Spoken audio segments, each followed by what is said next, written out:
Hello footies, welcome along to Foot in Review. We are your number one independent EAFC podcast, bringing you 2 shows a week, available on all podcast platforms around the world, including now on Amazon Music. So you can use that handy little AI assistant, whose name we won't say to avoid setting your devices haywire.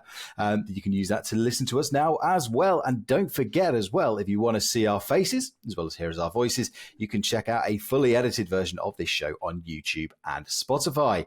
Plus, if you do have a few bucks to help support the show, you can join our loyalty programs, which will also get you some free merchandise. Head to patreon.com/footinreview or footinreview.com, and that helps you join our super close community, and you'll get an invite to our Discord as well, along with your membership. On that note as well, we've got to shout out the people who really go that extra mile, our Patreon Skybox holders. So a big thank you to Paul, Amma, Artyom, Mario, and Peter.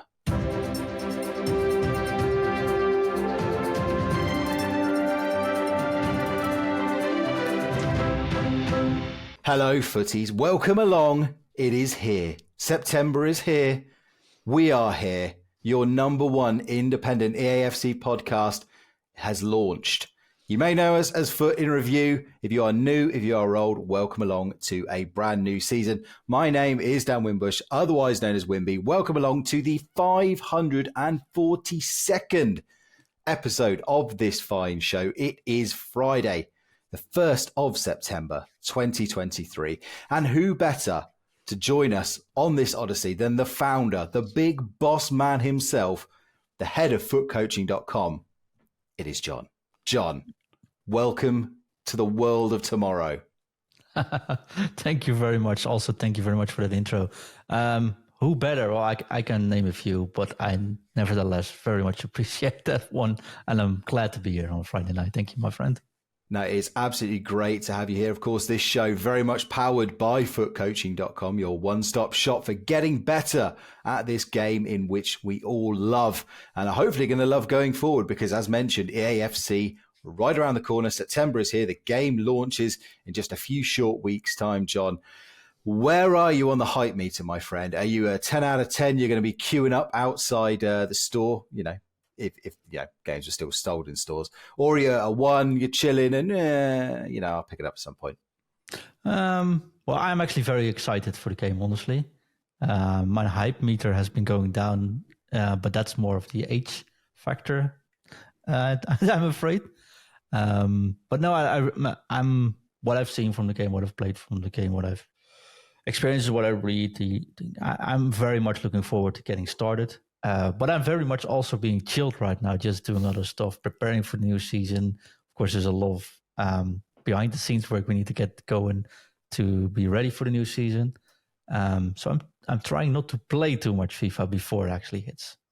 Yeah, it is very much the calm before the storm. And of course, FIFA 23 still very much going on. We're going to get into the pre-season campaign, which just launched this evening. And we're also going to be giving our sort of initial thoughts on all of the news we've had so far from EA Sports in relation to EAFC 24. So picking out some of the key things that we think will be important for you going forward. If you are brand new to the show and you've not heard us before, as mentioned, we go through all of the latest content. We give news, views, and opinions.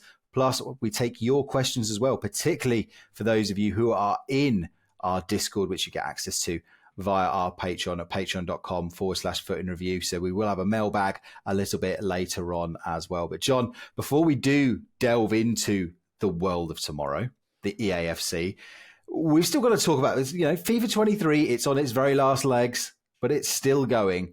And they have given people a reason to play for these final few weeks with this preseason campaign. Again, for those of you who might not have been through this cycle before, the preseason campaign basically helps get you rewards for the next game.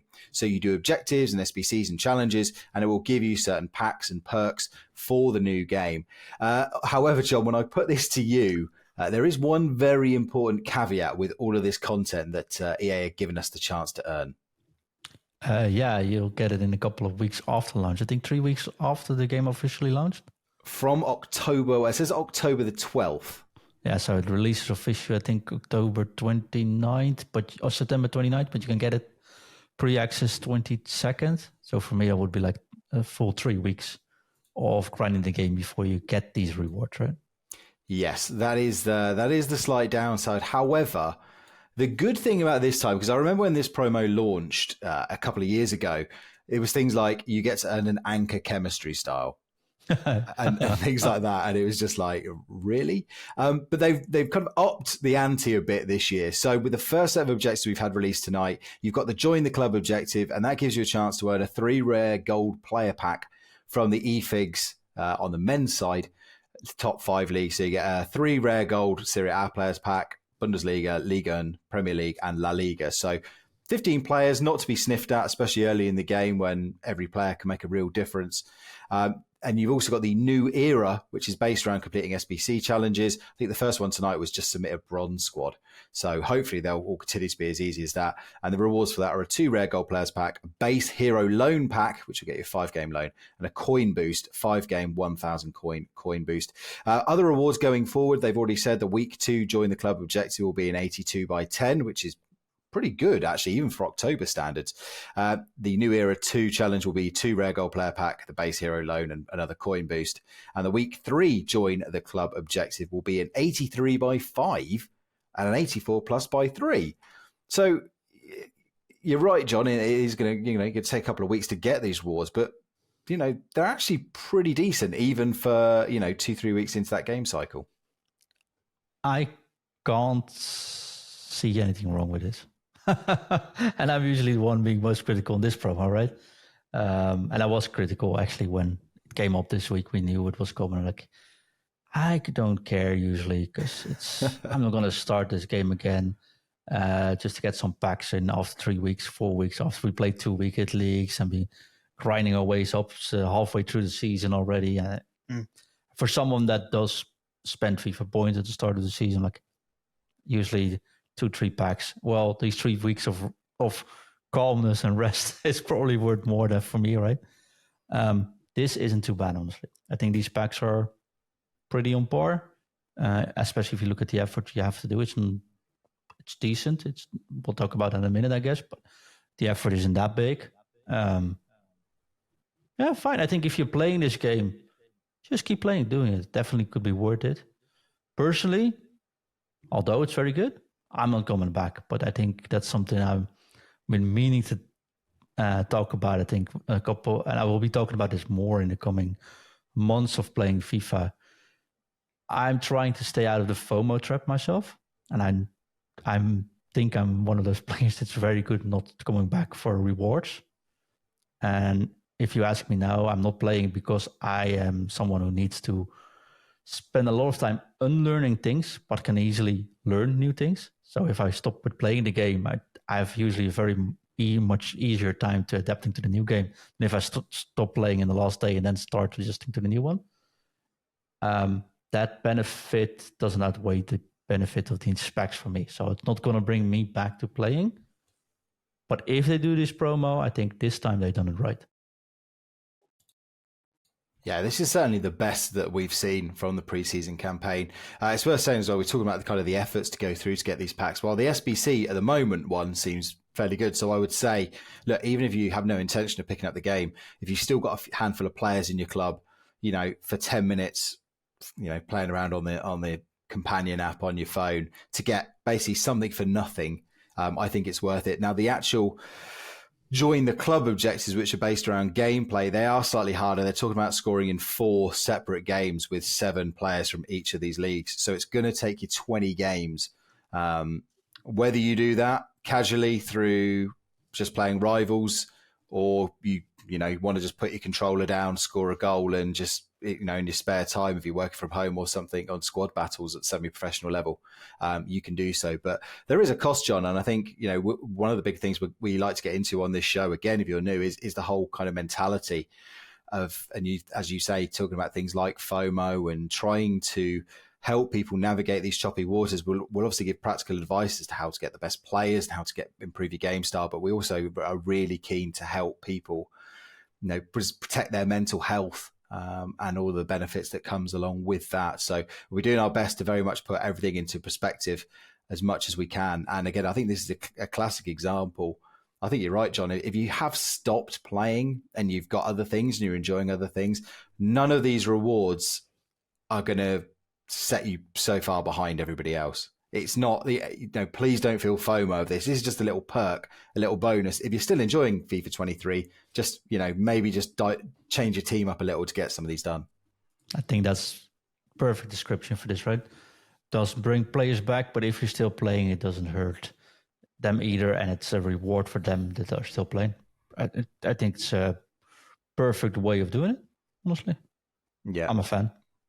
Yeah, exactly. I think the big thing that I always appreciate from EA, and again, I've been very critical of EA at times and will be, I am sure, throughout the EAFC journey, or the EFA, as I'm going to now start calling it, journey. But I like the choice. And I don't think that this is such a FOMO factor. As you mentioned, I think the big thing for everyone to bear in mind is that date. This isn't like you're going to log in on day one and everyone else is going to have an 82 by 10 pack to open.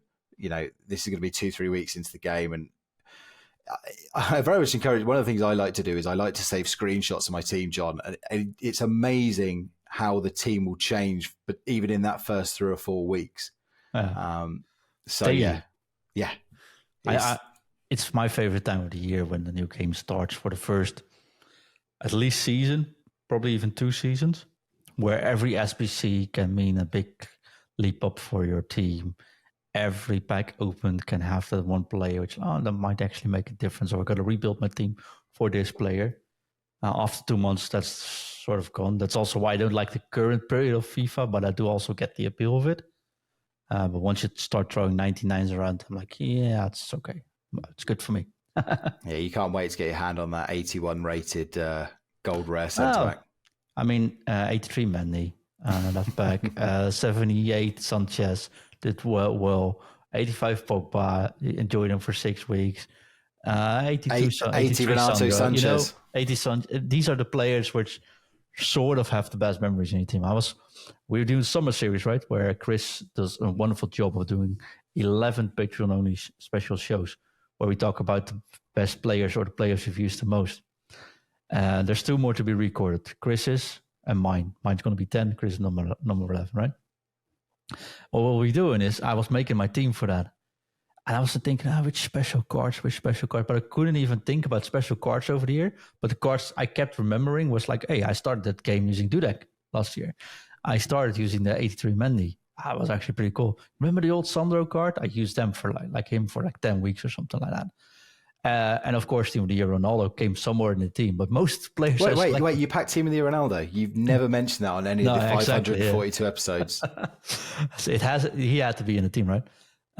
Also, probably last time he's ever going to get one of those cards. But hey, those gold cards, those were the cards that I at least had the warmest feelings with. I was like, oh, Meunier! I remember that 84 Meunier card. That was cool. I don't have that with many special cards. So that's why this stage of the game is probably time to take some holiday. And the start of the game is like, oh, okay, I can't wait to get in here. And the moment I start taking them up, my hype meter goes up already.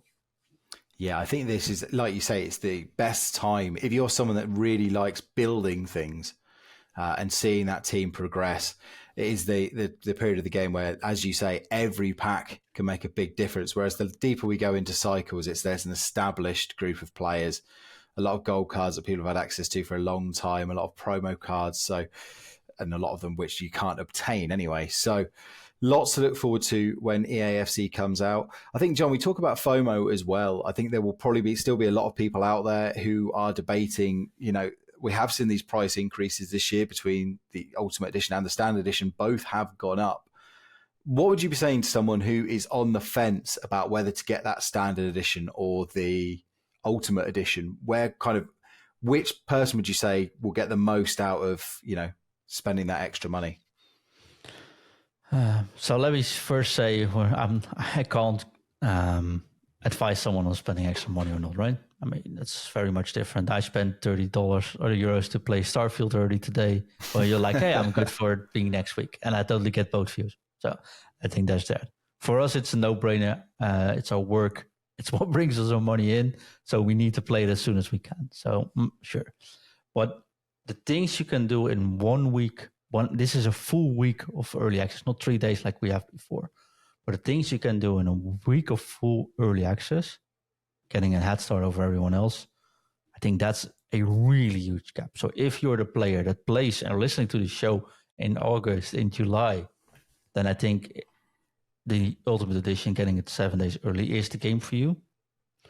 And if you're a player that just likes playing football games and listen to a show occasionally or not at all, and then, well, you're not listening to this advice either, then I think the standard edition is good. Okay, and I know the price difference is huge, but the 7-day edition is the biggest difference there's ever been.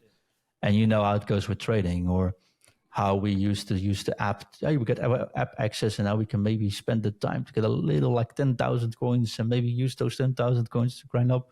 I think that's pretty much gone now. Now we just start playing early on to go grinding. We can spend points if we want to. If you pack players, you can get cheap players already. You know, if you get a cheap player or a good player in week 1, it will like sometimes quadruple in price over the next 2 weeks, right? Yeah, so I think that's the best. Who's going to get it? The ones that play still now. Who's not? The other ones that are listening to the show. For me, I think the litmus test to me comes down to if you're someone that at any point next year is going to be comfortable spending FIFA points or EAFC points, whatever they want to call them next year, this is the best time to invest extra money in the game, because as we've been saying, it does make the biggest difference. So if you're someone that's like, oh, well, I'll drop 30, 40 pounds, when the first big promo comes out, I would just say, maybe save that money instead and get the Ultimate Edition, because you get some FIFA points with it. And as John said, you get that early access, the chance to try the game and get familiar. So, but if you're someone that's very much like, I don't like spending extra money on the game, I'm quite, as John said, I'm casual. It's also important to stress you won't be permanently left behind. It's not like you'll never catch up. It will take you longer. And if you do log in after that first week, by the time we get to, say, the first weekend league and things like that, yeah, your team might be a little step behind, but it will catch up. You just won't. You'll just have a bit of a harder time getting through those very top leagues, perhaps. But ultimately, if you're a good player, you can circumnavigate that. And pack luck is absolutely totally random at the best of times. So there's nothing to say you won't pull Mbappe anyway with the first gold pack you open. So look, that remains to be seen. But John, we're now a few weeks. We've had a series of pitch notes. We've discussed little bits and things here on Foot in Review over the past few weeks. But again, a lot of people might have drifted away and are only just coming back for the new season. Out of all of the things we've heard about this new game, is there one thing in particular that you're particularly excited about? There's several, but if I have to choose, I think playing co-op between consoles, different consoles, might be my biggest hype factor this year, if I'm honest. Yeah, I'm doing my happy dance over here for those of you who are watching us on YouTube or Spotify will see that. But it was if you're just listening on audio only, trust me, it was the best dance you've ever seen. 100% with you, my friend. I've been banging the co-op drum for years. We need more interactivity and more camaraderie and more sharing of experiences on this game. I've been into the reasons, and I'm sure you have. I know you have as well, John. We know why EA shy away from making communities experience, particularly in foot. It's all to do with how many packs they can sell, or the mentality they want to put us through. But look, the fact that I can now play with you on a PlayStation, if you're playing on PlayStation, or Nath, or Grandpapa Mac, or any of those guys, and just hop on, just makes it for such a better experience. So, it was my first $100 saved already. Normally I have to buy 2 copies of the game. It's an absolute victory. Absolute victory. What else? What other features or news we've seen in pitch notes or other things are you particularly excited about? I'm very excited about, let's not start with foot just yet, but with new pro clubs being crossplay as well. And the way that looked from what I've seen so far. I don't think we have actually mentioned it on the podcast before, talking about pro clubs though. If you are a Patreon subscriber, and I'll leave up all the housekeeping to you beside today, but if you're a Patreon fan and you support us, we are going to start a dedicated Foot in Review pro clubs team. So Foot Coaching is stopping their professional foot coaching pro clubs team, Premier League team, but we're taking those experiences with us into guiding players, and every single player that wants to can write in and will get playtime in our new Pro Clubs team in Food and Review, because now we can play crossplay. So now we can actually get everyone in, which wasn't the thing in the past either. So I think this is a perfect community-driven factor. Gameplay-wise, though, it has to be playstyles. Yeah. I was just rewatching the pitch note video in anticipation of recording tonight's episode, and they fill me with equal amounts of excitement. Well, yeah. Equal amounts of excitement and dread, because I think one of the examples they showed was, so there's going to be play styles which are pretty much the same as traits that we've had going forward. So people with things like finesse shot trait and stuff like that, those are kind of play styles. And then there's this play styles plus, which is like ramps it up another level. So those players, we've seen it a little bit with some players, that some people have the great finesse shot, like a Mo Salah, for example. With this playstyle plus, the whip and the finesse they'll get on those shots are even more. The power shot will be even quicker and more deadly. And John, I can't help but be pessimistic about this. I'm just fearing now seeing people line up with these players, these men and women with these super traits, these plus traits, and just being powerless to stop the ball flying into the back of the net. Well, yes, I can be very frank about that from what I've seen them played. Yes, I think they need some tuning, and they will get some tuning, and there will be, if you use your right winger or your wingers and you put the crossing one on them, and you'll start crossing and your striker has the heading one that's actually really strong. Yes, that will happen, right? But on the other side, if you ever want to have a midfielder play like Iniesta, then this is the way you are able to do that. So I think it also gives you more opportunities, which we'll see throughout the year, to make your own play style sort of built into your team. So not necessarily, I need a striker that scores a lot, but hey, I need a striker that's strong on the ball, or the striker that can dribble, or I need two wingers which can cross, whatever. You can now make that more your own. You can customize it more by playing it. So that's why I'm a really big fan of it. Could it be too strong? Well, we all know that if EA introduces something in FIFA, or in this size EAFC, it usually is too strong. The PowerShell was too strong when we started. It was tuned down and now it's okay. So I am very optimistic about it. I like the defending as well. There's a lot of gameplay things which I really like, by the playstyles plus next to the other one, which maybe we have time to talk about, but the evolution. And the playstyles is something that really stands out for me, and I'm eager to get my hands on it and see how that evolves. But evolutions could be very cool as well, or it could be something I'm never going to look at. Well, I'm not sure yet. Yeah, evolutions, again, for those of you who haven't been keeping up with, it's basically you'll now have the chance to select certain players. There are going to be restrictions. It doesn't sound like you're going to be able to pick any player for any evolution, but long story short, you'll be able to take certain players, put them in this evolution slot, and you'll be able to do objectives towards upgrading them.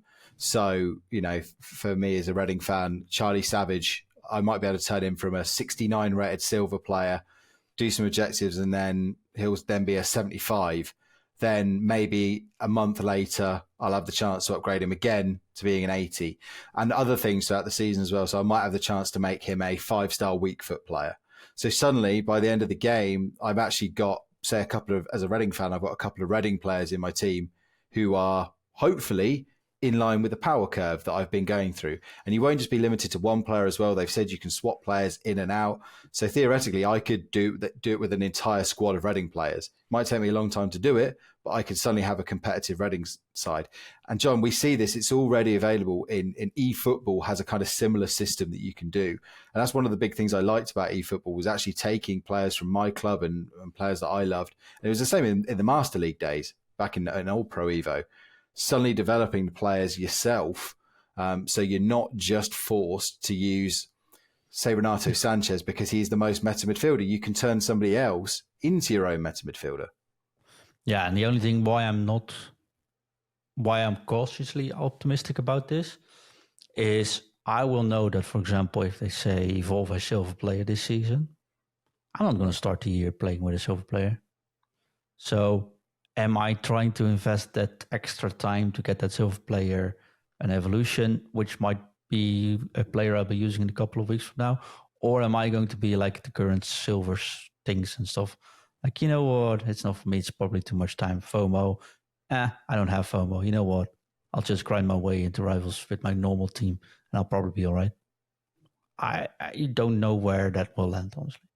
Yeah, it goes back. It does go back though to what we were saying at the start of the show in terms of the preseason promo. It's good to have the choice. It's good to have the options, and I think the more options are good as long as it doesn't, as you say, nag on that FOMO factor. I hope it's not a case where people are feeling they have to do these things. And let's boil it down to the basics here, John.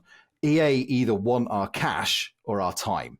They are a business. Yes. And those are the two goals. They either want us to be spending time on the game so they can point out to their sponsors and things like that. Look how many hours people are spending on our game. Or they want us to feel like we need to have certain items. And if there is a way to spend money to get those items, they will, do it. I mean, we've seen it at the back end of FIFA 23 with things like, oh, buy this kit and you can do certain objectives. They're always looking at ways to make money, but they're a business. And for anybody who I can absolutely understand, and I get as angry as anybody, a company that is trying to force us to spend longer to get things that we want or spend more money, but that is what a business does. So it's, I don't want to say you have to like it or lump it, but ultimately, while this is the only major mainstream football game we have, that is not going to change when competition arrives. Maybe that changes, but choice isn't bad either, right? I think they're actually good things. Exactly. And this is what I'm saying. Having the choice to evolve these players, I think, is going to be great going forward. And that sort of segues us nicely into the fact that, of course, the most fundamental change we've ever seen to a FIFA title, well, a FIFA Ultimate Team mode is coming with the addition of women's teams, 5 leagues plus select other clubs from around the world being involved as well. These will all be in packs. You can play with them all. There are female heroes, icons, a massive new pool of players coming in, John. Again, for those of you who like choice, you're going to have your ultimate team can be more varied than ever before. Yeah, and I'm all for it. But I've been in front of that for the whole year. So whenever it got announced, I was like, yeah, I'm fine with that. The only issue is the amount of filler impacts, in my own opinion. We currently have a lot of filler already. I'm not saying these females are filler, don't get me wrong. No. There will be a lot more low-rated players in packs. Yeah. Which makes the upper pools even harder to get, right? Consider FIFA points went up as well. We don't know how the current pack system will work and how many they will cost. But last year they got rid of the 5K packs, got only 7.5K packs. That's a little bit of a risk, if I'm quite honest. For me, like I feel the chance of you actually getting something out of a pack you like, pure statistically saying, 84 player is going to be harder to pack than before because there are more players below that. Simple as that. And I think that's my only risk or my only thing I don't like. But honestly, I've been playing with female players in the teams and stuff like that now, and I'm quite all right with it. They're a little bit, I feel maybe a little bit too fast even, but it can also be because everyone else is still very slow. So I'm keeping my judgment for that. But I have no issue having them in my team, and I quite enjoy having some different names in it as well. Yeah, I'm looking forward to using. I mean, look, we've seen from an England fan point of view the way the Lionesses have played over the last couple of years. I'm excited to get my hands on using some of these items. That I said the likes of Fran Kirby, who's a local girl group just down the road for where I bought, and having players like that available, I think will be fun and good and new. But I do share that same concern that you do of, look, if they're adding another 200 players that are 82 plus, we talk about that. Right? Yeah, we talk about that 82 times 10 player pack. We know how many men's players, and this isn't a 82 rated women's players will be terrible. It's not. It's if you look at the men's game, how many 82 and 83 rated cards do we get? How many Pierre-Emile Højbjergs do we end up packing, or Zapatas, or people like that we just straight away, even from day one, are just fodder. And yeah, I think you're right, especially if you were someone that is going to put FIFA points on in the hope. And this is the other thing, we talk about the tendency to chase the big pulls. That's the same kind of response that you get for gambling, and the fact that if you're desperate for Mbappe, and there is a 0.1% chance that's going to be cut in half, or perhaps even more. So yeah, a bit tricky, but look, hopefully with things like play styles, with evolutions and things like that, again, you'll have more and more players will be meta. And I think, John, if we can get to a point where it's not the be all and end all getting Mbappe, I think that's the thing. I think in previous years, hasn't there? There's been this small pool of meta players. It's like everybody had to work their way to getting Varane and Mendy in their defence, or everybody had to try and get a version of Renato Sanchez, or everybody had to get a version of Mbappe in their team. And we've seen in certain titles in the past where every team had between 30 and 40 players, and you saw the same players every single week. Yeah, but I also still think that makes sense. Because if you look at real life football, anyone would die to get an Mbappe or Haaland in their team, right?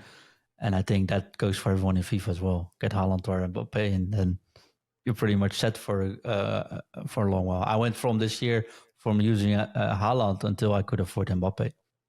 And I think that stays the same. Only thing I'm afraid of, if the drop rate goes down, these players will be even more expensive. Yeah, but what I would say is that what I'm saying is I'm hoping with these things like evolutions and play styles that, yeah, everybody's always wanted an Mbappe and Haaland, but nobody in FIFA in the past few years has wanted Harry Kane, because Harry Kane has been largely not meta.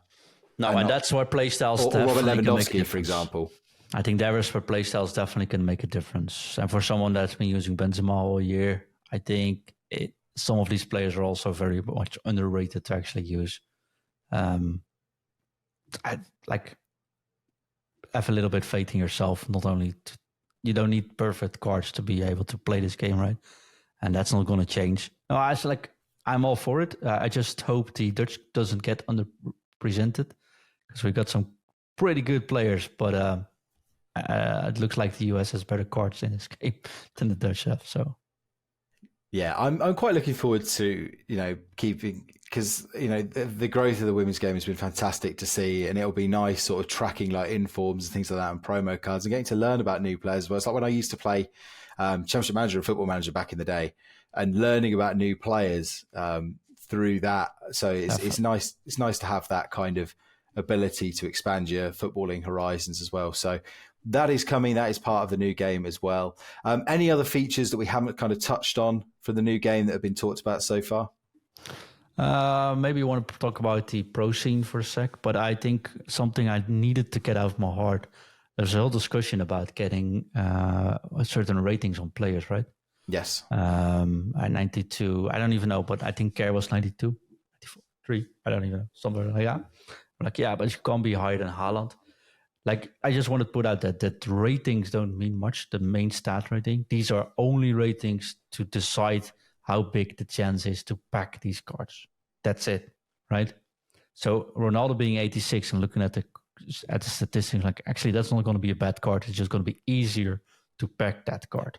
So I would say, please don't emphasize those main card ratings too much. It's only to decide, or mainly to decide, how often you can pack these cards. I think they don't care to get in there every single team right from the start.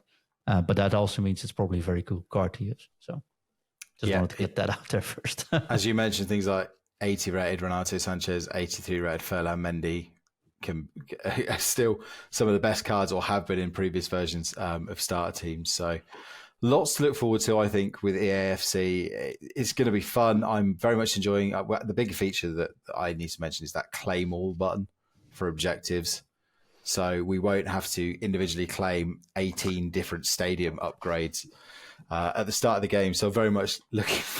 That's the only point where in the game I actually noticed that. Yeah, exactly. After that, I'm not care too much about objectives. So everyone was like, "You see this? They're going to be high." I got so many messages that when that got announced, "You've seen it. You can claim it all now. You can claim it all." Look at my game. 2 objectives to be claimed. I'm very happy for you guys, but this isn't going to make a difference. Look, we take any quality of life improvements we can get here, John. We take it. Definitely. Other little bits and pieces that we've seen, of course, things like chemistry is changing very slightly. Icon's going to give an extra point for all leagues they're in, so icons are going to be better. Also, it's a big change to icons. When we say goodbye to baby, mid, and prime versions of icons, you're just going to have one version of an icon throughout the year, and then they'll, much like we've seen in FIFA 23, there'll be special versions released, whether it's a foot birthday icon or a cover World star Cup icon, foot birthday, whatever. But exactly. It doesn't. It's not big of a difference, right? And also say goodbye to position changes. They are gone as well. So a player can now just slot into any position they want. It's bad for me because I enjoy making easy coins from people that are lazy. But never mind. Never mind. We will find. Me. Yeah. That's me. Yeah, I'm sure we will find. And look, again, if you're new here, we will be offering things like trading advice. There will be a return of the trading show to our Patreon at some point this year. Myself and Shack Attack are busy beavering away, trying to formulate a plan. It will be at least once a month. At the start of the last game, it ended up being weekly. I can't promise that, but we will be doing at least one a week, starting probably around the week before release. When we get a little bit more information, it might be the week of release. But look, the other good thing is, of course, if you are in our Patreon and you're part of that Discord, people like myself, Shack Attack, and there are lots of others with great trading knowledge and menu grinding knowledge and just game knowledge, you can always hit us up at any point. You don't have to just wait for the latest podcast. Our DMs, people, please slide into our DMs. We love it. We love it. So look, we will do our very best to guide you through, and you can't do better than having the head of foot coaching as well here to give you practical game. I mean, I can't tell people that much on how to do well on the pitch on this game, John. My domain is very much on the menus. I leave the coaching and the practical tips to people like yourself, Nath, Artyom, all the real VIPs. I just want to mention the whole team because I think the team does more work than I do these days. So just check out the team at Foot Coaching. They're all there though, so you can always, if you're on Discord, just tag @coach and any one of the coaches will get a notification. So. Yeah, exactly. And, we talk about things like buying the best players and finding the best thing. I can say hand on heart, I've not been paid to say this at all. I got so much more out of going through coaching sessions with the team at Foot Coaching than I did from any player that I've used, because it just telling me, drilling home things like stop bringing my fullbacks out on marauding runs. And I still have that voice in my head now. And the amount of times where the satisfaction of now not dragging my fullback out and seeing that fullback cut out the attacking run, it brings me much more joy than anything else. So look, footcoaching.com for all of your coaching needs for that. And John, just talk us through as well, because, we've talked about the Patreon and some of the benefits of that. I don't want, this isn't just one long advert of a show, but look, there's some really cool things as well happening for those people who have joined the Patreon this year. Yeah, and I'm very happy to be able to offer that as a team, right? I think one of the biggest changes people notice is that their show will be released probably much, much, much, much earlier than anyone else can see. So the moment we're done with recording, we always start the first edit, and that first edit will go live on the Patreon feed right away. That can be like within 2 hours of the actual recording, but the normal shows will be published every Tuesday at 6 p.m. UK, and every Saturday at 6 p.m. UK. So if we record in front of that before those days, you might get this. Let's say we record this on Saturday evening. That means you get this show on Saturday evening as a Patreon, while the rest gets it on Tuesday evening. So I think that's one of the biggest changes we've made. Another difference is, of course, our loyalty program. We wanted to give back to the community that supported us to make 540 plus episodes so far. And what we've done is every single tier, from the €5 to the Skybox owner, and for every 3 months you've subbed in a tier, you get something nice. A physical merchandise piece sent to your home address. We don't see your home address. We're a middle party that takes care of that all. So whenever you sub, they ask you for an address, you put in the address. And if you don't put in the address after 3 months, you get an email saying, hey, we want to send you something. Please fill in your address, else we can't send it. And we have to send it to Chris. So make sure Chris doesn't get everything and get your gear there. We're talking about custom designed t-shirts, which you help develop as well, right? We have hoodies, stickers. We got so many fun gear coming on. And of course, we are hosting another event all the way in Crete where we take care of your hotel room, where we take care of your breakfast. And we're going to do some, not only live shows, but also some awesome FIFA tournaments with all the hosts. We'll try to get everyone there. You'll be there, Daniel. Yeah, I haven't told my wife yet, but no, she knows now. She knows now, though. So. Yeah, I'll be there. No, but I'll just say I'm going out for a pint of milk, and then I'll just turn up 5 days later. It'll be fine. Exactly, but that's in May, so that's a long time in front of us. But if you are a Patreon member, you are eligible to come. We don't pay for your flights, but we basically take care of a lot of other things over there. Thanks to the Ava Mar Hotel in Crete, of course, as well. So merchandise, we get you the Patreon fee, the food coaching pro tactics we give you early.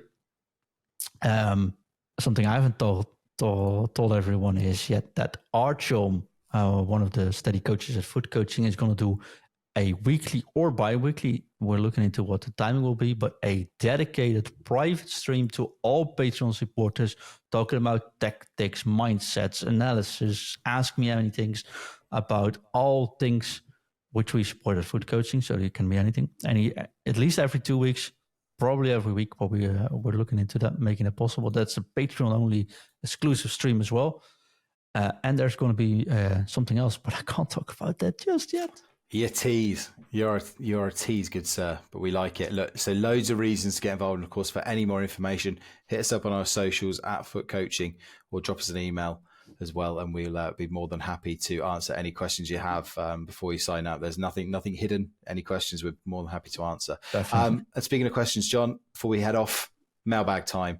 Again, thank you to everyone in the Discord who has submitted a question for this week's show. We're going to start with one that I wish I could have this situation in my head.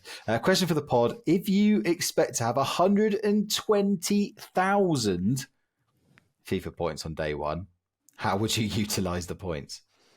I would give it away on the community. Oh. No. That's a lot of points, though. Normally, I'd say spend half on buying packs. See what you get. Stock your club. Make sure you get contracts and stuff going. Build a starter team. Just keep the club cards in your team, in your club until like 2-3 weeks in, people get money and those cards will rise in value. Yeah. And you'll probably be able to sell. And it's the best value for points. The other half, I usually spend on drafts because, well, this sounds arrogant, I might know, but I can probably win a couple of drafts as well, which gives even more rewards than the 300 points we would spend on packs. Big disadvantage there is, with the first weekends, you have players doing exactly the same. So I would start spending those draft points in the second week when everyone gets in. But usually that sets me up for a long time in the season. But I've never done this with 120,000 points, honestly. And who knows, you're lucky you get an Mbappe and your team is so far ahead of the rest. Makes life so much easier as well. But I never am... I'm never going to advise people to spend the points, if I'm quite honest. So maybe do it a little bit less. Yes. Again, we can't sugarcoat this. If you put in FIFA points, it's going to give you an advantage in terms of building up coins and building up your club. Now, whether your own ability in the game helps make that worthwhile or not is going to be the X factor. You know, if you're a really good player, then yeah, having Mbappe's and stuff is going to make it even easier. But if you're a really bad player, it won't change much. No. Yeah, exactly. So again, think, and obviously, of course, we very much encourage anybody who is going to invest to do so responsibly. Please don't go chasing big players. Please don't put in lots of money expecting, because you know you could get really lucky, but you could get really unlucky. And if at the end of it you've not got the players you want, and that's going to make you feel worse. You know, just you ruined your whole year. Exactly. You're feeling at the start of the games. Exactly. But as John said, if you are going to spend points, and we will say this on the trading show, but we'll give this away for free. this is, as John said, the best time to put points on because so many players are worth so much. So it does help give you that head start. So again, if you've got the money and you've got disposable income and you're happy, again, it's exactly what I'd say to a friend that was going to the casino. Write off the money and don't, just accept that you might get nothing. And if you go with that mentality, and you're happy to do it, then go for it. Boston Toffee, I said Boston Coffee there. Boston Toffee. As we only have 4 weeks to go until the new game comes out, can you recommend any good quality resources to research trading strategies? Again, stay tuned. You are part of the Discord. You will get access to that trading show. And again, stay tuned to Foot in Review because we will do so. And, we go through on the trading show things, certain players to pick up, fodder strategies, things like bronze pack method, other methods, and other little hidden gems as well. So we'll do our very best. I think the feedback we got from last year's first year we did the trading show was very good. Even I could trade. Yeah, exactly. One of the tips we gave everybody, and we said all throughout the year, was get in forms. Just stock them, club stock them. Sure enough, what happened around the World Cup? Boom. What happened around the end of team of the season? Boom. And we made some FIFA millionaires. So we'll be aiming to do the same again. The other tip you gave was, by the way, do the exact opposite as I was saying. So if I say get this Meunier card, just hold them for a couple of weeks, don't do that.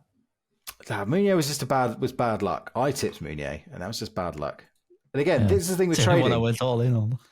Yeah, what I will say with trading is, again, there are various degrees of risk you can take with trading. There are things that will guarantee very slow, steady profits that might take more time. And there are high-risk things that could be brilliant. It's just like the stock market in real life. It's boom and bust, and there are different degrees, and we cater for that. We produce a cheat sheet that's got low risk, medium risk, and high risk things. And we sort of talk through the risks and why they're different risks as well. So stay tuned. You can download that on the Patreon page. Just saying it. Don't forget to download that when the show goes. Exactly. And it also gets delivered to your inbox as well, I found, if you've got email alerts turned on. Definitely. There's a little attachment. Next question. I was looking into the pro side of FC24 via FIFA.gg, for example, the EMLS, etc. If you guys find the time, you can do a small segment or have someone on who can explain the journey or steps to get yourself into the environment. John, I think we'll save this one for when we know a little bit more, but you're bursting to talk about it, I know. I am. I have reached out to some contacts. I've been reaching out for some contracts as well, but it's a different story. In the pro scene, I want to talk to us about this. In the basic, they tuned down the complexity of the pro scene, which is a good thing. The very negative part of it, and we'll go into that in the next couple of shows, is that if you are not signed to a club, even if you're signed to an organization like, I don't know, Team Gullit or whatever, if you're not signed to a club, chances of you showing up on a big tournament this year are slim to none. There's 4 people that, if they're not signed up to worldwide, can get into the World Championship in the end. While this year, if you were on the radar of and previous year as well, of an organization, you could get in, you could show yourself, and there were multiple chances of showing yourself. This year, if EA gave the power to the clubs don't have much esport knowledge, generally speaking. That knowledge and expertise is with the organizations. And basically, they put the organizations off-site. Do you want to know why we stopped pro clubs? That's one of the reasons. The other reason is we're definitely not going to support many organizations anymore because they can't place their pros anywhere. Generally speaking, I like to tune down complexity. I very much hate the direction that we're going in. And I think this is going to be a very, dark era in FIFA esports currently. But we'll talk about that more when we get to the other ones on that. I'm looking at getting someone on that has actually had players in their organizations with contracts, with salaries and stuff as well, and to show what the impact is for these organizations. But I don't think we can underestimate the effect this has for organizations that make their living and players that make their living with FIFA esports. Yeah, one we'll certainly do a deep dive on throughout the season. Again, this is going to be a bi-weekly show, 2 episodes a week. So we've got plenty of time to get into the complexities of issues. And again, we're kind of doing a whistle-stop tour through a lot of these features. We're going to go much more in detail Again, especially once the game is out and we've actually had a chance to practically try out a lot of these things. I know people have had beta access and things like that, but the game is changing so much with every build at the moment. So stay tuned for more on that. Some guy called Nathan Downs, never heard of him, says, what do you think of EA's use of premium links, especially as the game's gone on? Is it a good thing you have more chance to use these mega players, or does it make the game more samey?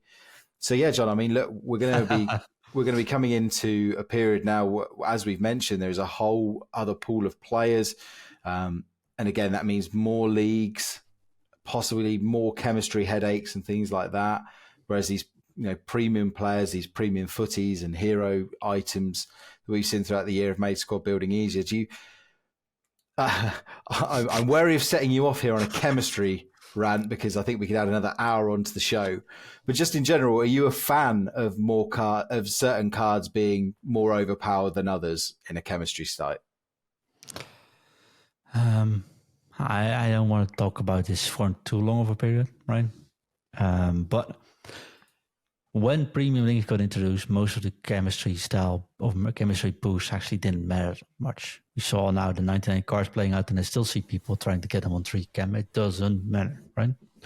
And I've been saying this for a long year. After team of the season or team of the year, especially after team of the season, chemistry doesn't matter at all anymore. Especially when you found the game out, these cards are already good enough. Premium links didn't change that for me. And I think the addition of something like that is cool. I doubt we'll be seeing that for a whole long time in the EAFC. Because that will get those players into the teams. And those players will stay in the team for a long, long, long time again.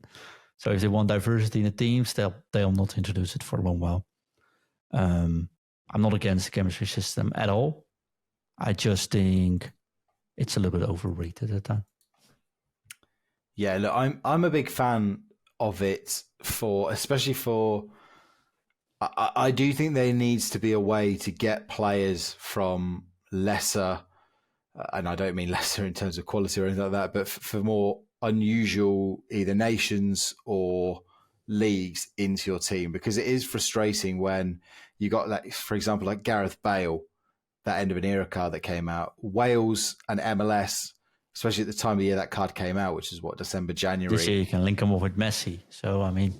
Yeah, but you, at the time, it wasn't easy to link an LAFC Welsh player.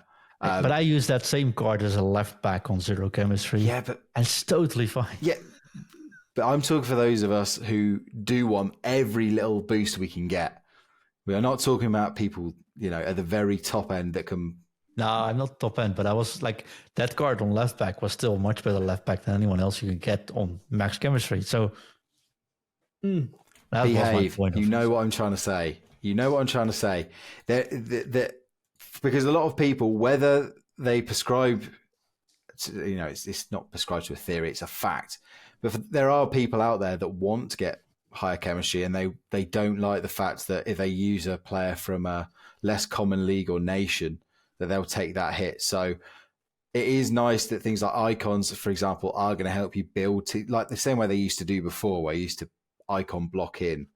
Now that they give an extra league point for every icon, if you had 2 icons in and you had Gareth Bale, you would immediately get Gareth Bale on 1 chem, add a Welsh manager. Suddenly you would have Gareth Bale on 2 chem if you had 2 icons in your team, regardless. The problem is, so I totally agree with you there. The problem is, you bring out an SBC, you give them premium leagues, everyone will using that card. Yeah. And that's what we're actually trying to avoid, I think. I think everyone wants to avoid is that everyone uses that same build card in their team, because they doesn't have a benefit, doesn't have a disadvantage using that card. And now you were like, hey, I can use him, it's going to be off chem, but it's a pretty cool card. I'm going to swap him in. He's on 0 chem. Still a pretty cool card. I'd rather have that than put him in, see him in every single team on max chemistry anyways. Fair enough. And I don't think we'll see premium links for a long. Oh no, I don't think so. I think they've given us a little bit of a boost with the way icons have been redesigned, and I think that's the kind of boost we needed, to be honest. And Chris Grandpa Max says, "What features from other computer games would you like EA to adopt?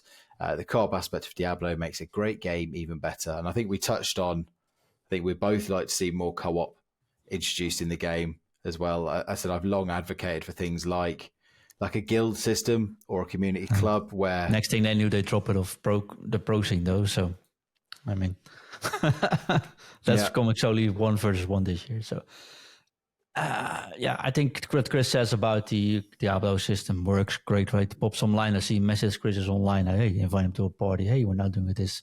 Same thing we want to do anyways together, which is fun. Put it on the Discord call or put it in the chat and we just grind away same amount of time, but it goes twice as fast for my feeling because you do it with someone else. Yeah. Don't want to see Wicked League playing with co-op. I think that's a little bit too much. Rivals, for example, if it now cross-play, cool. It works. Yeah, it's fine. I wanted to see sharing of teams, but I know why they're not doing that. But that's what I mean. If you could all be working towards building out one super club, I've got no problem with a co-op weekend league either. Just make it a separate mode. Just make it a co-op weekend league with less rewards. Then. Exactly. no problem. It just gives people the option. So yeah, I think. Do you know what? That's almost a question that I think almost deserves a longer discussion on its own, and maybe I'll get into it with Chris in one of the episodes in the next few weeks. I'm sure there are lots of different features from other games that I would very much like to put in. The thing that most games have that EA doesn't, that FIFA doesn't. Somebody quits, give the other person the win. Just do it. Yeah. Although just do it, EA. I've been playing a lot of Formula 1 over the summer break. Yeah. Has something to do with another podcast as well, of course. But if you play Formula 1, it's also cross-play. It's also an EA game. And if someone like drives you apart, like crashes into you, we both just are out of the race. And that's it. Can't report him. Still comes back. Doesn't hurt him. They're just ruining the game for someone else. If you want to see toxic behavior online, that game is the creme de la creme, the top de la top. It's insanely toxic online. Unless you play in leagues with people you say, oh, this is what we're going to do. This is the rules and we're just going to keep it to us. Wow. But you have to self-moderate it. It's even worse than FIFA. So you don't want to play Formula 1 online public lobbies at all because there are just people there that just want to ruin someone else's day. And they don't get punished. You can't report them anyways. You can't block them. It's not going to affect anything. So I think that's an even worse experience. So it gave me a little bit of perspective on FIFA. 2 wrongs do not make a right, John. 2 wrongs just because one game is worse. We shouldn't be lowering the bar. It's already low enough. I still definitely agree with you, right? But you're right. Things could always be worse. So this is like, hey, I do a qualification, I do a practice session, do a qualification session. Now we start the race. We're in 15 minutes, and now someone just thinks, I'm not going to win this. Let's take number 1 out, and they just can relock again and just start a new race. Well, I'm like, I just worked an hour for this, and I have nothing to show for it. I think that's a worse feeling than quitting at 1-0. Yeah, and you've got a simulator as well now. So, instead of just throwing a controller at the wall, it'll be it can't move, so that's a good thing. But steering wheel embedded in your wall in your office. But look, I think that just about wraps up the show. We've got so much to look forward to in this season. It is great to be back on a personal level. If you heard the last show I did, I was very much talking about burnout and things like that. And I stepped away from this game, and as John talked about earlier, stepping away for a few weeks did me an absolute world of good. That is nothing against anyone that has been able to play the game the whole year through. I did it last year, the year before. I didn't take a real break and loved it, and it didn't affect me. But at this point, I just decided I had other things I needed to focus on. I'm just going to drop FIFA for a bit, and it was great. I've come back, and my love of the game is returned, and I'm enjoying. Certain things I still hate, certain things I don't like, but overall, it's been great to be back. I'm really excited to be on with you, John. We usually host one show or the other, so we don't actually get to do too many shows together. So it's just been really nice to be on with you. Yeah, same, man. It's also nice to sit back a little bit, just answering questions and unaware of what's coming. It's a pretty relaxed style of podcasting as well for me. Thank you for that. No, you are more than welcome. So, I'll have to ask you, where can people follow you on social media these days? I just go at Foot Coaching. You'll probably find me somewhere. I think that's the best one. My personal Twitter or personal handles aren't that. There's not much to see there anyways, unless you want to see photos from my holidays. or meals that I cook. That's probably it. Hey, you're a good chef. But I want to tag someone. I want to plug something though, if that's okay. Do it. At F1 in Focus pod on Twitter, got a new podcast going. It's called F1 in Focus. We are doing with my dear friend James, also the photographer of the Creed event, of course. It's out every single Wednesday, 6 p.m. UK. Go check it out. Also video available, F1 in Focus. If you're anything to do with Formula One, go check it out. It's the last time I'll promote that show here, but still. Yeah, if you are into your F1 or even just into two good friends talking and enjoying themselves, very much so I recommend. You can find me on social media at Wimby for mostly general football rantings and ramblings, usually about Reading Football Club. And at Wimby86 is where I'll be putting most of my FIFA content going forward. I do have a Twitch channel, twitch.tv/Wimby86. I'm on a bit of a hiatus at the moment. I'm slowly working my way back into it. I can't promise how often I will be streaming, but if you want to drop me a follow anyway, to know when I do pop back on, I'm sure I will be doing some streams at some point over the coming year. That is the place to do so. And thank you very much to all the support I've had on that streaming journey so far. It does mean a lot. John, the other key question before we go is, when will the show be back next? The show will be back next week. So this one will be released Saturday evening, 6 p.m. UK. And the next one will be back on Tuesday evening, 6 p.m. UK, to return on Saturday, 6 p.m. UK, schedule from now. So 6 p.m. on a Tuesday and on a Saturday. You can find us there. Again, we'll be back twice a week. We don't know what to talk about yet until the game releases, but we'll definitely be back on the old schedule. Yeah, we will figure out who is hosting and what in the coming days, but it will be, it might not even be one of us. We've got a whole group here on Foot in Review, the likes of Chris, Nathan, lots of other people that are able to host shows, Carl as well. So look, we'll be getting lots of different voices, faces on this show over the coming year. And if you want to get involved yourself, again, get involved in the Discord. Let us know. If you've always held that burning ambition to be part of the team here, new people are always welcome. I wandered in pretty much off the street, and now I seem to be hosting a lot. So look, anything can happen. You were the most chased by podcast talent in the UK, and somehow this Dutchie got hold of you. But hey, I think Chase is going a little bit too far. But look, I love doing this, and I'm excited about the year to come. But for now, I'm excited about going to get some dinner, John. So it's time for us to do one more thing before we go. It's time for us to drop it. Drop it. Drop it. F-U-T. F-U-T. F-F-F-U-T. F-U-T. T. T. Interview. F-U-T.